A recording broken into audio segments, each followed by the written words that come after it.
ठीक है, देखो अब पिछले लेक्चर के अंदर हमने ये चीज सीखी थी इसके अंदर, ये अपने पिछले लेक्चर के अंदर कुछ बेसिक्स जो हमने पहले लेक्चर की बातें करी थी कि बायोमोलिक्यूल क्या चीज होते हैं।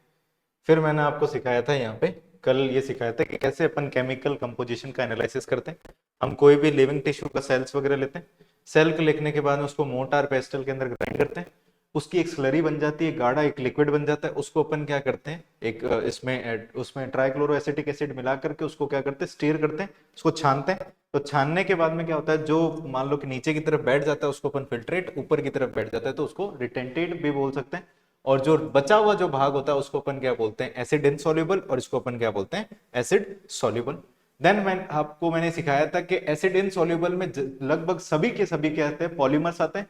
और जो बच गए हैं मोन्यूमर, जो बच गए हैं वो किस में आते हैं अपने पास में, एसिड सॉल्युबल। तो याद रखने का तरीका ये, पॉलीमर के नाम अपने को पता होता है, प्रोटीन एक पॉलीमर है। अब अच्छा मेरे को ये चीज बताओ, प्रोटीन जो होता है होमोपॉलीमर है हेट्रोपॉलीमर? Homopolymer heteropolymer? हेट्रो या होमो? ये हेट्रोपॉलीमर, क्योंकि कोई भी प्रोटीन जो होता है उसके अंदर 20 तरीके के अमीनो एसिड होते हैं। जब इसमें अलग अलग तरीके के अमीनो एसिड अलग अलग अमाउंट के अंदर हो, मतलब कुछ मान लो कि कुछ होती है जैसे कि हिस्टोन की अपन बात करते हैं, उसके अंदर अपने पास में वो क्या होता है, लाइसिन रिच होता है।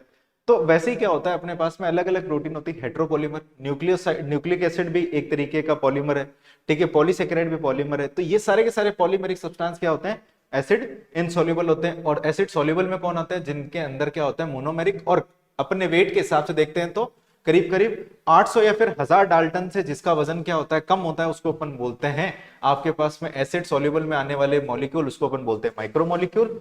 और जो आपके 1000 डाल्टन से ज्यादा होता है उसको अपन क्या बोलते हैं, मैक्रोमोलिक्यूल। अब हमने ये बोला था कि सारे के सारे जो पॉलीमर होते हैं वो इंक्लूड नहीं होते एसिड सॉल्युबल में। उसका एक एग्जांपल अपन ने लिखा था, मतलब जो सभी के सभी पॉलीमर जो होते हैं वो किस में होते हैं, एसिड सॉल्युबल पूल में इंक्लूड होते हैं, ठीक है। फिर हमने लिपिड की बात करी, तो लिपिड के लिए हमने एक लाइन लिखी थी, लिपिड जो होता है एक मैक्रोमोलिक्यूल नहीं होता। क्यों? क्योंकि जब क्या होता है इसका, जब अपन ने नेचर देखा, इसकी केमिकल प्रॉपर्टी देखा, इसको सेल को जब अपन क्रश करते हैं, ब्रेक करते हैं, तो लिपिड जो मिलता है, लिपिड क्या करता है, वेसिकल का फॉर्मेशन कर लेता है। और वेसिकल का फॉर्मेशन करने की वजह से ये पानी के अंदर या फिर इन एसिड के अंदर सॉल्युबल नहीं होता, इसलिए इसको अपन किस में रखते हैं, अपने एसिड इनसॉल्युबल के अंदर अपन रखते हैं। लेकिन अगर अपन ये बात करें इसके अंदर एसिड इनसॉल्युबल के साथ साथ में, अगर अपन ये बात करते हैं कि ये जो होता है कि इसका जो ये आपके पॉलीमेरिक फॉर्म के अंदर पाया नहीं जाता। इतनी बात समझ में आई आपके पास में, ये चीज आती है, ठीक है। देन अगर अपन ये बात करते हैं कि इसकी अबंडेंस की अपन बात कर रही थी, अपन अबंडेंस में क्या बात कर रहा था कि हमने कि ये H2, जैसे सबसे ज्यादा सेल के अंदर क्या पाया जाता है, H2, फिर प्रोटीन, फिर न्यूक्लिक एसिड, कार्बोहाइड्रेट, लिपिड और आयंस। मैक्सिमम ऑर्गेनिक कंपाउंड की अगर अपन बात करें तो प्रोटीन्स होते हैं, और मैक्सिमम जो अगर मैक्सिमम अमाउंट की अगर अपन बात करें तो वो क्या होता है, वाटर होता है, ठीक है, ये चीज। फिर हम ये देखते हैं कि इनऑर्गेनिक सब्सटेंस को कैसे एनालिसिस करते हैं। तो हमने ये देखा कि हम कोई भी एक टिश्यू लेंगे, उसका क्या करेंगे, हम वेट वेट लेंगे जिसमें पानी भी होगा। फिर उसको अपन क्या करेंगे, उसको ड्राई करेंगे। ड्राई करने का मतलब क्या होता है, उसमें वाटर को अपन इवेपोरेट करेंगे। वाटर को इवेपोरेट करने के बाद में बर्न करेंगे। बर्न करने के बाद में जितना भी ऑर्गेनिक कंपाउंड होगा वो क्या हो जाएगा, ऑक्सीडाइज। तो ये चीज ध्यान रखना, बर्न करने से क्या होता है, जो ऑर्गेनिक कंपाउंड जो होता है वो क्या हो जाता है, ऑक्सीडाइज हो जाता है, ठीक है। ऑक्सीडाइज किसमें, CO2 के अंदर, ठीक है, CO2 और वाटर वेपर बन जाता है इसका, ठीक है। बचा कुचा जो भी पार्ट होता है, ठीक है, ऑक्सीडाइज हो जाता है। और लास्ट में जो बचता है उसको ऐश बोलते हैं। अब इस ऐश का एनालिसिस करते हैं तो इसका कंपैरिजन हम करके देखते हैं कि जो अर्थ क्रस्ट में सॉइल है और लिविंग टिश्यू के अंदर जो मटेरियल होता है वो क्या होता है, सेम, लेकिन परसेंटेज क्या करता है, वेरी। तो हमने ये देखा था कि हमारे के अंदर ऑक्सीजन का परसेंटेज कितना होता है, 65। और अपने पास में मिनिमम कितना होता है, सिलिकॉन, नेग्लिजिबल। वहीं अगर अर्थ सॉइल की अगर अपन बात करें तो उसमें खुद के लिए क्या होता है, जो अपने पास में 46.6% क्या होता है इसके अंदर, ऑक्सीजन। और नाइट्रोजन कितना होता है, ना के बराबर। इसलिए अपन क्या करते हैं, फर्टिलाइजर के अंदर अपन नाइट्रोजन मिक्स करते हैं, ठीक है। फिर हमने कुछ परसेंटेज देखे थे, इनको ध्यान रखना, CHON के अंदर सबसे ज्यादा की अगर अपन बात करें तो ऑक्सीजन, फिर अगर अपन बात करें तो कार्बन, ठीक है ना, ऑक्सीजन। फिर उसके बाद में अगर अपन बात करें तो हमारे पास में क्या होता है, रुको यहाँ पे उल्टा लिख दिया क्या ये,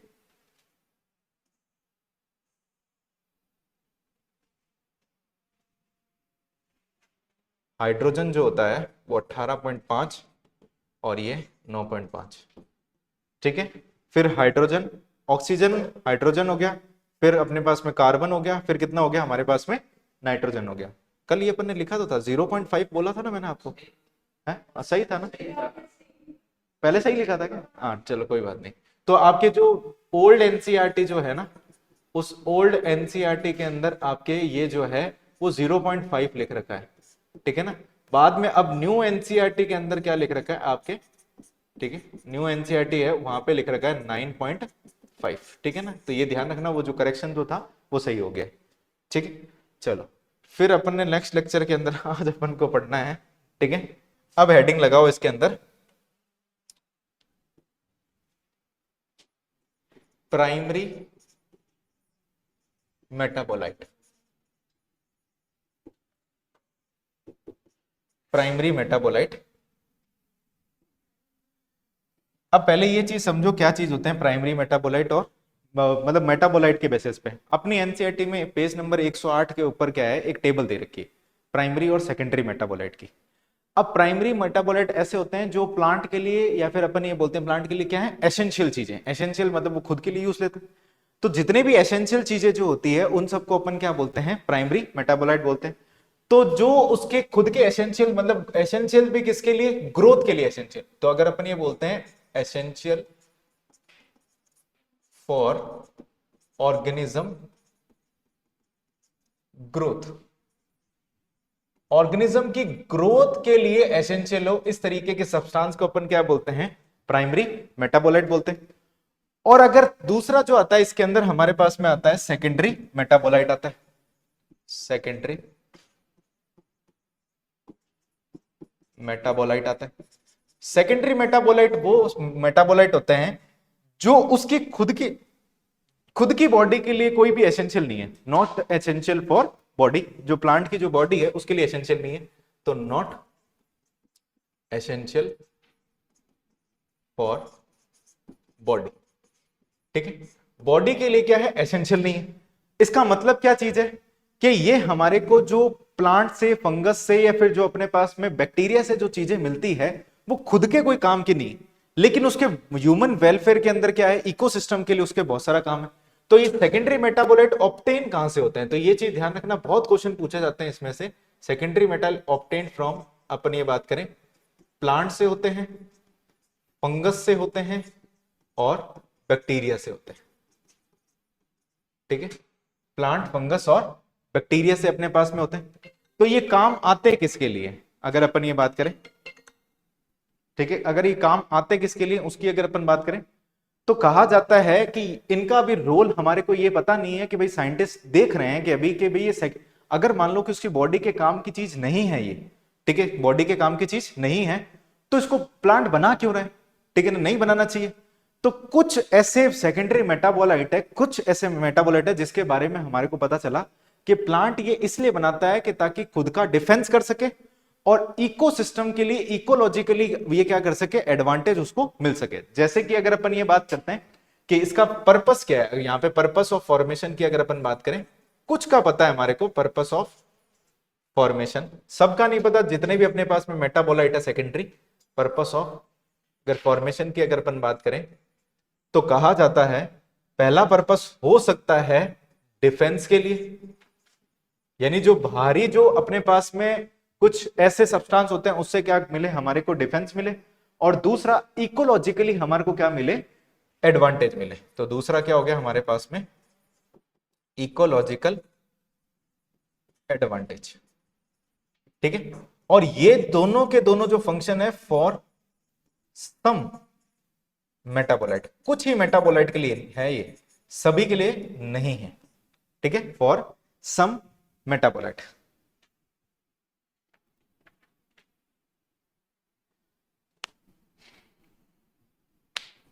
आगे समझ में? तो अगर आपसे ही कोई ये पूछे कि प्राइमरी मेटाबोलाइट क्या होते हैं, ऐसे मेटाबोलाइट जो प्लांट की या फिर ऑर्गेनिज्म की खुद की ग्रोथ के अंदर काम है, और सेकेंडरी मेटाबोलाइट क्या होते हैं जो खुद की ग्रोथ में काम नहीं आ रहे, लेकिन कुछ कुछ ऐसे मेटाबोलाइट होते हैं जो कि डिफेंस में काम आते हैं, या फिर उसके इकोलॉजिकली अगर अपन बात करते हैं एडवांटेज में काम आते हैं। अब एनसीईआरटी में एक टेबल दे रखी है, उस टेबल को आपको अच्छी तरीके से याद रखना है, ठीक है ना। वो टेबल मैं आपको अभी सिखा रहा हूं, तो उसको देखना। ये जैसे हमारे पास में एनसीईआरटी का वो टॉपिक है, पेज नंबर 108 पे दे रखा है आपके, ठीक है। पेज नंबर 108 है। इस पे आपके 9.2 हेडिंग है प्राइमरी और सेकेंडरी मेटाबोलाइट, इसको इंपॉर्टेंट लगा लेना, ठीक है। अब प्राइमरी और सेकेंडरी मेटाबोलाइट की जब अपन बात कर रहे हैं तो यहां पे देखें ये, ठीक है। अब ये बोलता है कि इसके अंदर यहां पे देखो कि सबसे मोस्ट एक्साइटिंग एस्पेक्ट है केमिस्ट्री का जिसको डील करते हैं isolation of thousands of compound small big, ठीक है, फॉर्म ऑफ लिविंग ऑर्गेनिज्म। तो हम क्या करते हैं, सबसे जो एक्साइटिंग पार्ट जो है केमिस्ट्री का वो क्या है कि केमिस्ट्री की मदद से हम क्या करते हैं, किसी भी लिविंग ऑर्गेनिज्म से बहुत सारे मॉलिक्यूल को बाहर निकालते हैं, बड़े भी हो सकते हैं और छोटे भी हो सकते हैं। तो जिसका अपन को क्या करना होता है, स्ट्रक्चर को पहचानना होता है और ये देखना होता है कि ये कैसे बन रहे हैं, इनका सिंथेसाइजिंग कैसे। जैसे कि अगर अपन ये बात करते हैं अमीनो एसिड कैसे बनते हैं, अमीनो एसिड का फॉर्मेशन देखते हैं, ठीक है ना। ग्लूकोज का ग्लाइकोजन में कन्वर्जन कैसे होता है, ग्लूकोज का पायरुविक एसिड में कैसे कन्वर्जन होता है, ये सारी की सारी चीजें बायोलॉजिकल प्रोसेस है, लेकिन इसको किसकी मदद से देख सकते हैं अपन, केमिस्ट्री की मदद से अपन देख सकते हैं, ठीक है। फिर ये बोलता है कि इफ वन वेयर टू, ठीक है ना, ये जो आगे अपन बात कर रहे हैं बायोकेमिकल की एक लिस्ट है, उस लिस्ट के अंदर बहुत सारे थाउजेंड्स ऑफ ऑर्गेनिक कंपाउंड आते हैं, जिसके अंदर आता है अमीनो एसिड आती है, शुगर आती है, बहुत सारी चीज आती है। तो हम यहां पे क्या कर रहे हैं कि बायोमोलिक्यूल को अगर अपन ये बात करें कि जितने भी अपने पास में अगर अपन ये बात करते हैं बायोमोलिक्यूल जो होते हैं उसको एज ए एक नाम से जानते हैं, उसको अपन क्या बोलते हैं, मेटाबोलाइट बोलते हैं। यानी बायोमोलिक्यूल्स को ये इन्होंने क्या बोल रखा है, एक नाम से और जान रखा है, जिसको अपन क्या बोल रहे हैं, मेटाबोलाइट, ठीक है। अब ये मेटाबोलाइट किस तरीके से होता है इसको देखें, ठीक है। अगर अपन ये बात करें यहां पे कि जो एनिमल टिश्यू जो होता है उसके अंदर अपन देखते हैं कि उसके अंदर बहुत सारी कैटेगरीज के अंदर कंपाउंड होते हैं, जैसे कि यहां पे एक टेबल दे रखी है जो अपन पहले पढ़ेंगे, उसके अंदर अपन बात करेंगे 9.1 के अंदर। तो इसके अंदर देखा गया मेटाबोलाइट जो होते हैं दो प्रकार के होते हैं, एक होते हैं प्राइमरी मेटाबोलाइट, और जिसको अगर अपन ये बात करें उसको कहां से एनालिसिस किया गया, अगर अपन ये बात करें एनालिसिस एट प्लांट, फंगल और माइक्रोबियल सेल से ये क्या कर रखे हैं, हमने इनको निकाला है। तो ये क्वेश्चन पूछा जाता है कि इन मेटाबोलाइट्स को आप कहां से आप आइसोलेट कर रहे हो, कहां से आप बाहर निकाल रहे हो, तो इसको प्लांट सेल से, फंगल सेल से और माइक्रोबियल सेल से बाहर निकाला। तो जब अपन इन थाउजेंड्स ऑफ कंपाउंड को अपन देखते हैं तो इनमें से अगर अपन ये बात करें कि प्राइमरी मेटाबोलाइट कौन कौन से होते हैं, प्राइमरी मेटाबोलाइट की अगर अपन ये बात करें, जैसे कि एग्जांपल में आते हैं एल्कलॉइड्स आते हैं, फ्लेवोनॉइड्स आते हैं, रबर्स आती है, एसेंशियल ऑयल आते हैं, एंटीबायोटिक्स आते हैं, कलर पिगमेंट, सेंट्स आते हैं, गम्स आते हैं, स्पाइसेस आते हैं, ये सारे के सारे क्या है अगर अपन ये बात करें प्राइमरी मेटाबोलाइट है, ठीक है। और सॉरी सेकेंडरी मेटाबोलाइट है। और प्राइमरी मेटाबोलाइट कौन हो गए, जो डायरेक्टली उसके क्या कर रहे हैं, ग्रोथ के अंदर काम में आ रहे हैं, जैसे कि हार्मोन्स हो गए, बहुत सारी दूसरी चीजें होगी, ठीक है। तो ये टेबल दे रखी है, इस टेबल को अपन पढ़ते हैं कि यहाँ पे ध्यान रखना। तो सबसे पहले ये चीज देखो कि यहाँ पे सेकेंडरी मेटाबोलाइट और प्राइमरी मेटाबोलाइट में एक डिफरेंस दे रखा है। ये बोलता है कि primary metabolite are have identifiable function, इनका हमारे को फंक्शन पता है, ठीक है ना। तो अपन ये बोलते हैं play non role in the normal physiological process. तो इनका काम क्या होता है, उसके नॉर्मल फिजियोलॉजिकल प्रोसेस में ग्रोथ करना, किसी चीज का सिक्रेशन करना, किसी चीज को कंट्रोल करना, कोऑर्डिनेशन करना, उसमें काम होता है। लेकिन अगर अपन ये बात करते हैं कि अगर अपन इसके रोल और फंक्शन की, अगर सेकेंडरी मेटाबोलाइट की अगर अपन बात करते हैं होस्ट ऑर्गेनिज्म में, उसके बारे में हमारे को नहीं पता है। लेकिन अगर अपन ये बात करें however many of them are useful for the human welfare, secondary metabolite की अगर अपन बात करते हैं, इनमें से बहुत सारी चीजें ऐसी होती है जो अपने पास में अपने काम की, जैसे कि रबड़, अपने लिए रबड़ बहुत काम का है, गम वगैरह अपने पास में बहुत काम का है, ठीक है ना। गम की अगर अपन बात करते हैं, ड्रग्स अपने लिए बहुत काम की, ड्रग्स वो नशे पत्ते वाली ड्रग्स की बात अपन बात नहीं कर रहे, जो दवाइयों की बात करते हैं। अपन इकोलॉजी में बोलते हैं कि करीब करीब 25% जो अपने मार्केट में ड्रग्स होती है वो डायरेक्टली अपन को कहां से मिलती है, प्लांट से मिलती है। जैसे कि टर्मरिक, टर्मरिक को आप खा लो, लगा लो, कुछ ही कर लो, एंटीसेप्टिक भी है, घाव पे लगा लो, खा भी सकते हैं, मतलब उसको अपन खाते भी हैं, उसको अपन दूध में डाल करके पीते भी हैं, तो बहुत सारे काम करती है। नीम की अगर अपन बात करते हैं, नीम की छाल जो होती है उसको लगाते हैं, नीम का दांतुन करते हैं, नीम के जो पत्ते होते हैं उसको अपन गर्म पानी में डाल करके डिसइंफेक्टेंट की तरह काम करते हैं। बहुत सारी चीजें होती है, फ्रूट्स को अपन खाते हैं, तो बहुत सारी चीजें जो होती है ये होती है। स्पाइसेस की अगर अपन बात करें, अब मान लो कि एक सवाल है, जैसे मान लो कि मिर्ची जो है, अगर अपन बात करते हैं चिली की, अगर अपन बात करते हैं, प्लांट को क्या जरूरत है उसको मिर्ची को बढ़ाने की, उसके खुद के काम आती है नहीं आती, लेकिन हमारे को मजा आता है, ठीक है ना। कुल मिला करके इतनी बात समझ में आएगी। आप खुद देखो ना, नोट सोचने वाली बात है कि कोई भी प्लांट को क्या, उसको फूलों से मतलब होना चाहिए था, उसने फ्रूट बनाया, लेकिन फ्रूट बनाने के बाद में एक ऐसा फ्रूट बनाया जो मिर्ची लगा देता है, ठीक है ना। और दूसरी चीज अगर अपन बात कर रहे हैं कि अपन और भी फ्रूट की अगर अपन बात करते हैं जिसका इकोलॉजिकली देखा जाए तो बहुत डीप कंसेप्ट है। जैसे जो भी अपन ये जो अपन आप जितने भी प्लांट बेस्ड मसाले जितने भी अपन खाते हैं, उन मसालों का क्या पर्पस है? Human welfare. उनको ये पता था कि प्लांट को कि भाई यार आने वाले समय के अंदर ह्यूमन आएंगे और हमारे को कूट कूट करके बढ़िया ऊपर से ऐसे ओरिगेनो डाल करके खाएंगे? ऐसा तो नहीं हो सकता। तो कुल मिलाकर के ये समझ में आया, स्पाइसेस भी हो गए। अब सेंट की अगर अपन ये बात कर रहे हैं, तो सेंट के बारे में भी आपको बताएं, ज्यादातर जो बहुत ज्यादा नेचुरल फ्रेग्रेंस वाले जो सेंट होते हैं, इत्र वगैरह जो होते हैं, डायरेक्टली किससे बनते हैं? फूलों से एक्सट्रैक्ट होते हैं। तो उनको कैसे पता कि हम फूल बनाएंगे और इंसान कुछ समय बाद में आएंगे और इसको बल करके बेच करके, आप देखो, देखिए जनाब, ठीक है ना, कितना बढ़िया सेंट है हमारे पास में, ये देखो, ठीक है ना, ये ले जाओ अपने पास में बेला वीटा का, ठीक है ना, परफ्यूम लेके चले जाओ। पिगमेंट की अगर अपन बात करें, पिगमेंट की भी अगर अपन बात करते हैं, कलर की अपन बात कर रहे हैं, तो ये सब चीजें, तो ये सब चीजों को छोड़ करके अपन इसकी मेन टेबल पे आते हैं। टेबल को आप एक काम करना कि टेबल बना लो सबसे पहले, और इसके बारे में कुछ दो दो पॉइंट है, मतलब कुछ के फंक्शन अपन देखेंगे यहाँ पे, उसको मैं आपको लिखा भी दूंगा। इसको फटाफट से बना लो इस टेबल को। स्केल स्केल की जरूरत नहीं है, आप एक तरफ जैसे इनके नाम लिखो। ये जो है सेकेंडरी मेटाबोलाइट है, इनमें इनके एग्जाम्पल है, जैसे कि ये ध्यान रखना कि ये जो है सेकेंडरी मेटाबोलाइट है, और ये जो है इसके एग्जाम्पल्स है।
चले आगे, साथ साथ में लिखते भी रहना।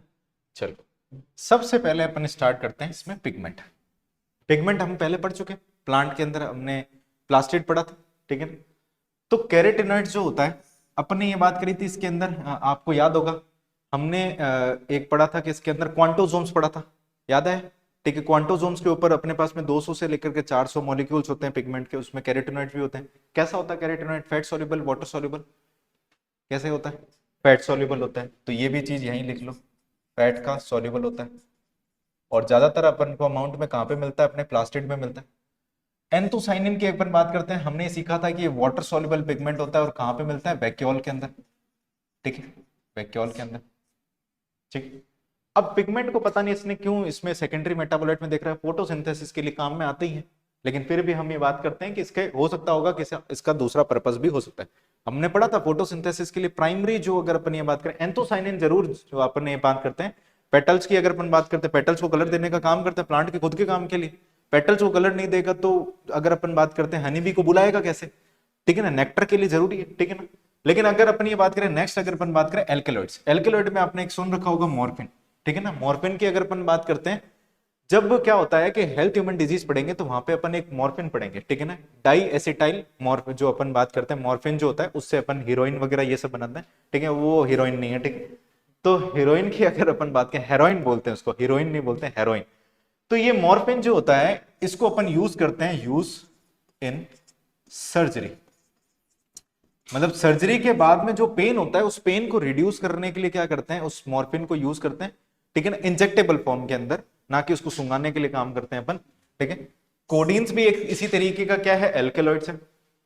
अब नेक्स्ट आता है अपने पास में टर्पिनॉइड्स। अब टर्पिनॉइड्स थोड़ा सा नाम को उससे सुनने में समझ नहीं आता। टार्पिन का नाम सुना है? टार्पिन, कलर जो अपन उतारते हैं वगैरह, ये सब चीजें ये वही चीज है।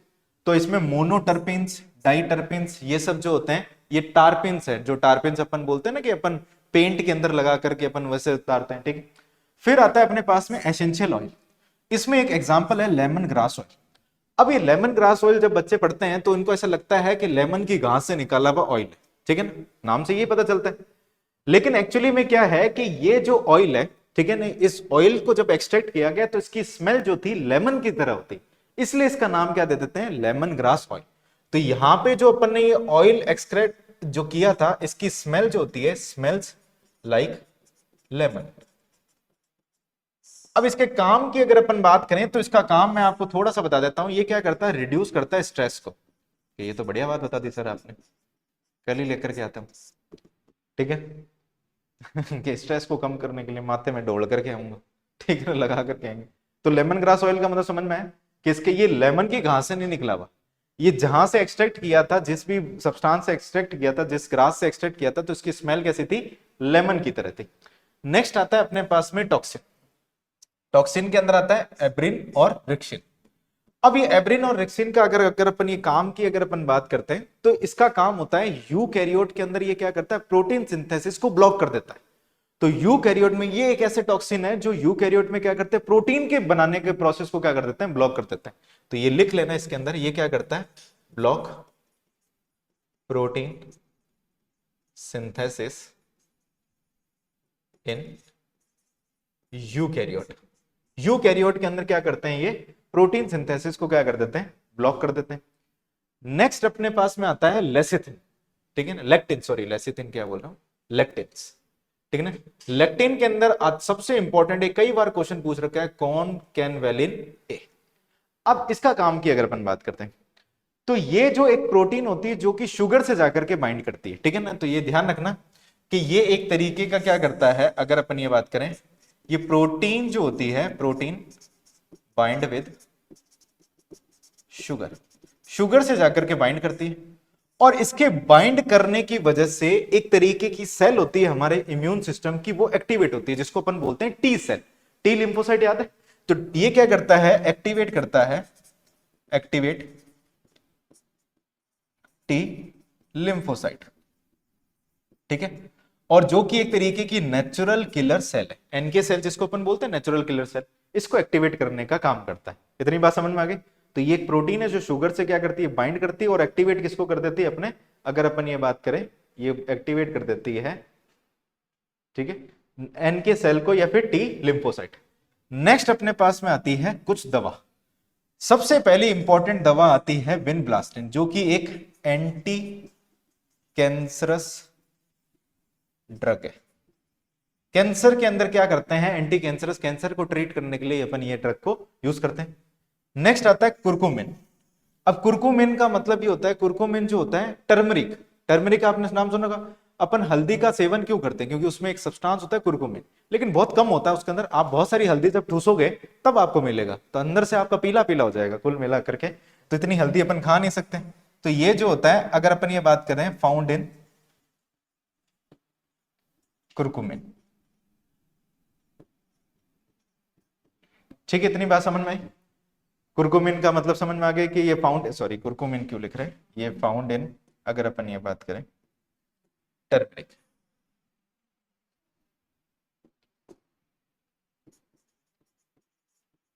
ठीक है। तो आप इको टर्मरिक क्रीम भी लगा सकते हैं उससे आपको मिल जाएगा अब रबर की अगर अपन बात करते हैं तो ये हमारे को प्लांट के लेटेक्स से मिलता है, प्लांट लेटेक्स।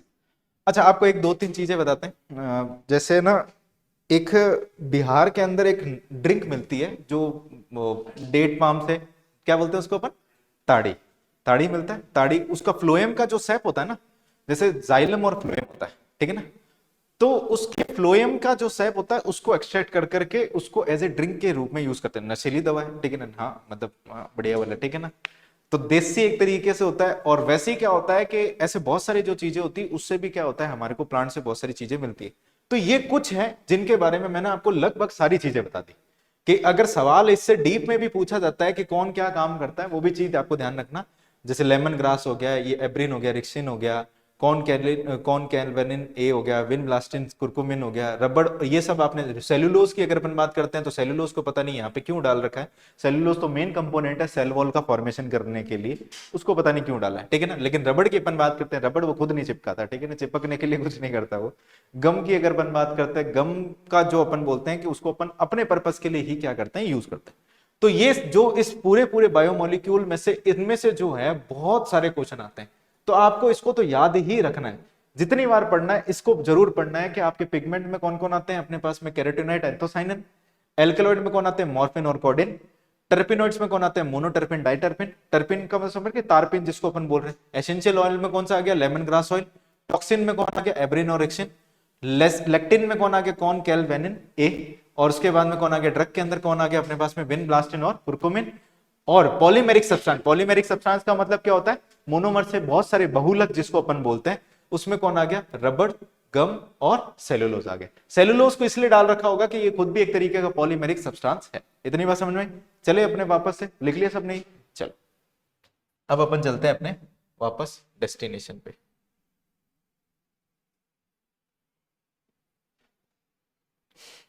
चले, अब अपने लगभग इंट्रोडक्टरी वाला जो पोर्शन है वो इसके अंदर कंप्लीट कर लिया। अब बायोमोलिक्यूल के अंदर सबसे पहला मॉलिक्यूल अपन पढ़ने जा रहे हैं इसके अंदर, कार्बोहाइड्रेट। तो हेडिंग लगाओ इसके अंदर, कार्बोहाइड्रेट।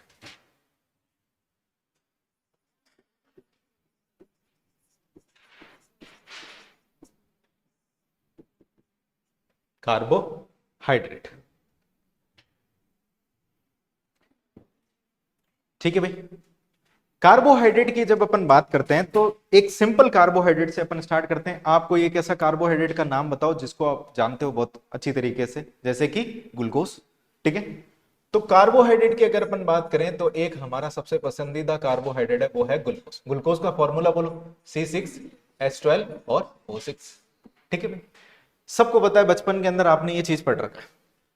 अब अगर अपन इसको रेशनलाइज करें, रेशनलाइज करने का मतलब ये होता है कि अगर इसको अपन देखें तो इसको अपन C1 है यहाँ पे, H2 और O1, इसका मतलब समझे क्या होता है, अपन इसको डिवाइड कर दिया 6 से। अब जब देखा गया तो इसके अंदर अपने को क्या मिला, कार्बन, हाइड्रोजन और ऑक्सीजन, ठीक है ना। तो कार्बन, हाइड्रोजन और ऑक्सीजन मिलते हैं ज्यादातर। अगर अपन ने बात करते हैं CHO, अपन को ये मान लो कि CHO की, सॉरी CHO तो अपने पास में ग्रुप हो गया, यानी कार्बन, हाइड्रोजन और ऑक्सीजन, ये तीनों चीज मिल करके हमारे पास में क्या बना रही है, हमारे पास में कार्बोहाइड्रेट का फॉर्मेशन करती। अब जब अपन ने यहां पे इसको क्या करा, इसको कंपेयर किया वाटर से। अगर अपन वाटर की अगर अपन बात करते हैं, जैसे पानी की अगर अपन बात करें, तो वाटर के अंदर अपने पास में हाइड्रोजन का और ऑक्सीजन का रेशियो कितना होता है, 2:1, ठीक है। और इस ग्लूकोज के अंदर, कार्बोहाइड्रेट के अंदर, इसके अंदर अपन हाइड्रोजन और ऑक्सीजन का रेशियो देखते हैं तो वो भी कितना आता है अपने पास में, 2:1। तो इससे हमारे पास में एक चीज पता चलता है कि जो अपने जो कार्बोहाइड्रेट जो होता है उसके अंदर क्या होता है, कार्बन के साथ में वाटर मॉलिक्यूल क्या होता है, अटैच होता है, ठीक है। तो इसलिए इसको अपन क्या बोलते हैं, कार्बोहाइड्रेट की एक डेफिनेशन भी बनती है, hydrates of carbon. Hydrates of carbon का अगर सिंपल सा मतलब मैं बताऊं आपको कि इसका मतलब क्या है, कि कार्बन के साथ वाटर मॉलिक्यूल अटैच्ड है, ठीक है भाई। कार्बन के साथ में क्या है, वाटर मॉलिक्यूल क्या है, अटैच है, इसलिए इसको अपन क्या बोलते हैं, हाइड्रेट्स ऑफ कार्बन कहते हैं। इतनी बात समझ में आ गई। इसकी एक डेफिनेशन बनती है, हाइड्रेट्स ऑफ कार्बन क्यों बोलते हैं, क्योंकि कार्बन के साथ में क्या जुड़ रखा है, वाटर मॉलिक्यूल अटैच है। अगर अपन ये देखा जाए, इसका एक अपन फॉर्मूला लिखते हैं। फॉर्मूले का मतलब इसको किस तरीके से लिखेंगे, मान लो कि अपन ये बोलते हैं नंबर ऑफ जो अपने पास में कार्बन जो है, x इज इक्वल टू है नंबर ऑफ, जैसे इसका एक फॉर्मूला होता है CxH2O, ठीक है। इतनी बात समझ में, CxH2O।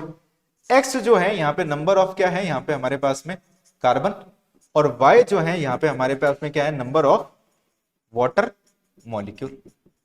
यानी कार्बन के साथ में हमारे पास में क्या जुड़ रखे हैं, वाटर के मॉलिक्यूल जुड़ रखे। अगर अपन ये इसके अपन ने फॉर्मूले के बेसिस पे अपन ने एक चीज बनाई, आज का आगे अपन काम लेंगे। अगर अपन कार्बोहाइड्रेट के फंक्शन की अगर अपन बात करते हैं, ठीक है, फंक्शंस ऑफ कार्बोहाइड्रेट,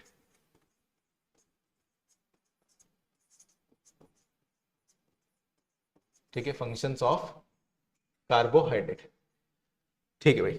सबसे पहला काम ऊर्जा देना, एनर्जी प्रोवाइड कराना। यानी हम अपनी बॉडी के अंदर, आपने देखा होगा ग्लूकोन डी वाला, ठीक है ना भाई, जो अपन बाहर जाते हैं धूप के अंदर, वो एकदम ऐसे स्ट्रॉ लगे भी आती है, और ऐसे जैसे ग्लूकोन डी पिए एकदम ऐसे एकदम बाहुबली बन गया। तो कुल मिलाकर के ये होता है, इसका प्राइमरी काम क्या होता है, एनर्जी प्रोवाइड करवाना, ठीक है, एनर्जी प्रोवाइड कराने का काम करता है। एनर्जी के साथ साथ में अगर अपन ये बात करें, इसका काम होता है स्टोरेज ऑफ फूड का भी काम होता है, ठीक है, स्टोरेज ऑफ फूड का भी काम होता है। स्टोरेज ऑफ फूड की अगर अपन बात करें तो स्टोरेज ऑफ फूड के अंदर दो प्रोडक्ट होते हैं हमारे पास में, अगर देखा जाए तो एक होता है ग्लाइकोजन और एक होता है स्टार्च। ग्लाइकोजन किस में होता है, एनिमल, और प्लांट के अंदर क्या होता है, स्टार्च।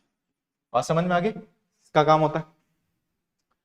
अगर कार्बोहाइड्रेट की अगर अपन बात करें तो स्ट्रक्चर बनाने में भी काम आता है, जैसे कि सेलुलोज, सेलुलोज एक तरीके का कार्बोहाइड्रेट है। तो यानी ये क्या करता है, अपन ये बात करें यहां पे, फॉर्मेशन ऑफ स्ट्रक्चर किसका बनाता है, सेल वॉल का। और सेल वॉल किससे बना होता है, सेलुलोज। सेलुलोज खुद एक तरीके का क्या है, जैसे सेलुलोज, हेमिसेलुलोज, पेक्टिन, और प्रोटीन को छोड़ो, ये तीनों के तीनों क्या एक तरीके का कार्बोहाइड्रेट। तो जैसे एग्जांपल की अगर अपन बात करें तो सेल्यूलोज, हेमिसेलुलोज, पेक्टिन, ठीक है, और प्रोटीन भी होता है। ये सब के सब क्या बनाते हैं, अगर अपन बात करते हैं, ये कार्बोहाइड्रेट है, ठीक है, कार्बोहाइड्रेट है ये। इतनी बात समझ में आई, ठीक है। चलो, अब एक कंसेप्ट है, कंसेप्ट की अगर अपन बात करते हैं तो अगर सेल की अगर अपन बात करें तो सेल के अंदर सोर्स ऑफ एनर्जी, यानी ऊर्जा का जो स्रोत है वो तीन होता है, ठीक है। तीन प्रकार से सेल क्या करती है, एनर्जी लेती है। अगर अपन ये बात करें, लिपिड, प्रोटीन और कार्बोहाइड्रेट, ये तीन फॉर्म जो है उससे क्या मिलती है, एनर्जी मिलती है, ठीक है। अगर लिपिड की अगर अपन ये बात करें तो लिपिड से हमारे को एनर्जी मिलती है 9.4 किलो कैलोरी। इतनी बात समझ में आई, कितनी मिलती है, 9.4 किलो कैलोरी। प्रोटीन की अगर अपन बात करें तो 5.6 किलो कैलोरी के आसपास में एनर्जी मिलती है, ठीक है, कितनी मिलती है, 5.6 किलो कैलोरी। कार्बोहाइड्रेट से हमारे को एनर्जी मिलती है 4.1 किलो कैलोरी, ठीक है। अब ये सभी के सभी जो एनर्जी कैलकुलेट कर रखी है, ये सेल के बाहर कर रखी है, आइसोलेटेड फ्रॉम सेल, ठीक है। यानी सेल से बाहर इनको जब अपन ने क्या करा, ऑक्सीडाइज या फिर अपन ने इसको ब्रेक करके देखा, तो कितनी एनर्जी मिली हमारे को सेल के बाद, वो हमारे को मिली एनर्जी कितना, 9.4, 5.6 और 4.8 के आसपास में पर ग्राम। यानी 1 ग्राम की अपन ने बात करी, यानी 1 ग्राम लिपिड को जब तोड़ते हैं तो कितना एनर्जी मिलता है, 9.4। 1 ग्राम प्रोटीन को तोड़ते हैं, 1 ग्राम कार्ब को जब अपन ब्रेक करते हैं तो इतनी एनर्जी हमारे को मिलती है, ठीक। लिख लो इसको।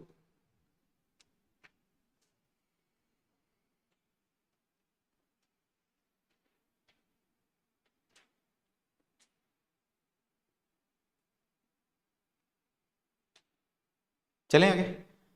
अब इन्हीं प्रोडक्ट को अपन सेल के अंदर ऑक्सीडाइज करके देखते हैं कि सबसे पहले क्या, किससे एनर्जी मिलती है। बाहर देखा गया तो सबसे पहले लिपिड से ही मिलेगी, जिससे ज्यादा एनर्जी मिलेगी। तो अब देखो, मान लो कि ये अपन क्या करते हैं आपको सिखाने के लिए, ये एक हमारे पास में सेल, ठीक है, एक सेल है। अब इस सेल के अंदर हमारे पास में क्या प्रेजेंट है, कार्बोहाइड्रेट भी है,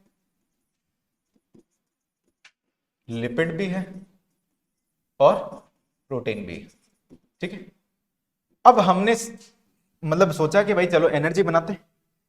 तो आप लोग ये बताओ कि अभी तक अपन ने ये पढ़ा है कि एनर्जी सबसे पहले कौन, मतलब अगर सबसे ज्यादा एनर्जी किस में होती है? लिपिड में। तो टूटना भी पहले कौन चाहिए? लिपिड। लेकिन ऐसा नहीं होता। सबसे पहले अगर अपन ये बात करते हैं तो फर्स्ट जो होता है ब्रेक ये होता है, सेकंड लिपिड होता है, और थर्ड प्रोटीन। और प्रोटीन का टूटने का मतलब ये होता है कि हमारी मृत्यु निश्चित है। तो प्रोटीन जब ब्रेक होगा, ये बेसिकली कब होता है? स्टारवेशन के समय पे, जब आप बहुत लंबे समय से भूखे हो, कुछ ही नहीं गया पेट के अंदर, ना पानी गया, कुछ भी नहीं गया, ठीक है ना। तो ड्यूरिंग अपन ये बोलते हैं स्टारवेशन। और इसके बाद में अपन क्या होते हैं कि अल्लाह को प्यारे हो जाते हैं, ठीक है भाई, कुल मिलाकर के। यानी हम क्या होते हैं कि जब प्रोटीन अगर टूटेगा तो इसका मतलब क्या हो गया? अपन प्यारे हो गए किसी को। लिपिड का टूटना का मतलब होता है फैट ऑक्सीडेशन, यानी फैट का ऑक्सीडेशन। अब बात समझ में ये नहीं आती कि भाई लिपिड जब एनर्जी ज्यादा देता है तो कार्बोहाइड्रेट को पहले क्यों चूज किया गया, ठीक है ना। ठीक है भाई, बात समझ में आई। तो कार्बोहाइड्रेट फर्स्ट क्यों है, वाई, सवाल ये समझ में आता है। तो कार्बोहाइड्रेट को इसलिए अपन चूज करते हैं क्योंकि ये आसानी से टूट जाता है और फास्ट एनर्जी देने का क्या करता है? काम करता है। तो इसका रीजन ये पता चला कि ये क्या है? इजीली ब्रेक हो जाता है, और दूसरा गिव्स फास्ट एनर्जी, और फास्ट एनर्जी देने का काम करता है। ठीक है, इतनी बात समझ में आई। तो इजीली टूट जाता है और फास्ट एनर्जी देने का काम करता है। जैसे कि अगर अपन ये बात करें कार्बोहाइड्रेट, एक कार्बोहाइड्रेट लेके देखते हैं। कार्बोहाइड्रेट की अगर अपन बात करें, जैसे कि ग्लूकोन डी मान लो, ग्लूकोन डी यानी ग्लूकोज अपन ने पिया। अब जैसे ही ग्लूकोज अगर अपन ये पीते हैं तो इस ग्लूकोज का हाइड्रोलाइसिस नहीं होता। तो ये ग्लूकोज क्या होता है सेल के अंदर? Not hydrolysed. क्योंकि पहले से ही क्या है इसके अंदर, अगर अपन ये बात करते हैं कि ये पहले से ही अगर अपन बात करते हैं इसके अंदर एक ही वाटर का मॉलिक्यूल अपन ये बात कर रहे हैं, कुछ ही मॉलिक्यूल वाटर के जोड़ रखे, तो इसको हाइड्रोलाइज करने की जरूरत है नहीं, नॉट हाइड्रोलाइज। इसको क्या करते हैं? ओनली ये क्या करता है? Only oxidize. और जो डायरेक्टली ऑक्सीडाइज होता है उससे एनर्जी क्या मिलती है हमारे को? फास्ट मिलती है। और जैसे ही ऑक्सीडाइज होगा डायरेक्टली किस में एंटर करेगा? ये एंटर करेगा डायरेक्टली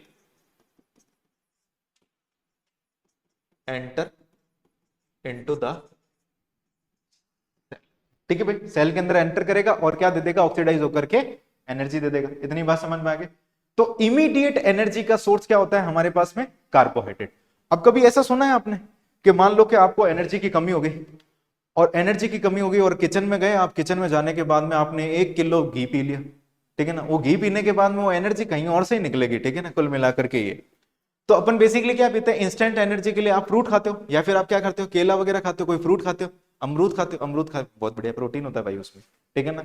तो वाटरमेलन हो गया, वाटरी फ्रूट खाते हो जिससे आपको एनर्जी मिले। ऐसा कभी देखा कि भाई चलो भाई एनर्जी नहीं मिल रही, 1 चम्मच ग्लूकोज की जगह 1 चम्मच घी पी लेते हैं, ठीक है ना। ऐसा कभी नहीं देखा, क्योंकि वो इतनी जल्दी ऑक्सीडाइज, इतनी आसानी से एनर्जी नहीं देता। अगर आपको जल्दी एनर्जी चाहिए, इमीडिएट एनर्जी चाहिए, तो किसको तोड़ेंगे? यूज करते हैं अपन कार्बोहाइड्रेट को। तो ये जो कार्बोहाइड्रेट जो होता है, अगर अपन की बात करते हैं, ये अपने पास में इमीडिएट एनर्जी का सोर्स होता है, ठीक है, या फिर बोलते हैं इंस्टेंट एनर्जी का सोर्स होता है, इंस्टेंट एनर्जी का सोर्स होता है। क्या इतनी बात समझ में आ गई आपको? ठीक है। तो तुरंत अगर मान लो कि एक पहले एक ऐड आती थी कि अगर मान लो तुरंत शक्तिदायक, जिसको अपन बोलते हैं ना तुरंत शक्तिदायक, जिसकी अपन बात करते हैं कि तुरंत शक्तिदायक कोई, मतलब ऐसा कोई नहीं, ग्लूकोन डी जैसा कोई नहीं, ठीक है ना, ऐसा कुछ होता है। ऐड आती थी पहले, मेरे को याद नहीं आ रहा। तो उस समय पे ऐसे दिखाया जाता था कि अगर आपको तुरंत शक्ति चाहिए तो उस समय पे किसको यूज कर सकते हो आप? ग्लूकोज को यूज कर सकते हो, ठीक है। अब अपन अगर अपन ये बात करें, इसके अब क्लासिफिकेशन है, क्लासिफिकेशन अपन कल जो है नेक्स्ट क्लास के अंदर इसका कार्बोहाइड्रेट का पूरा क्लासिफिकेशन, मोनोसेकेराइड, डाइसेकेराइड, ऑलिगोसेकेराइड और पॉलीसेकेराइड के बारे में पढ़े, ठीक है। बाकी अपन करते हैं नेक्स्ट क्लास।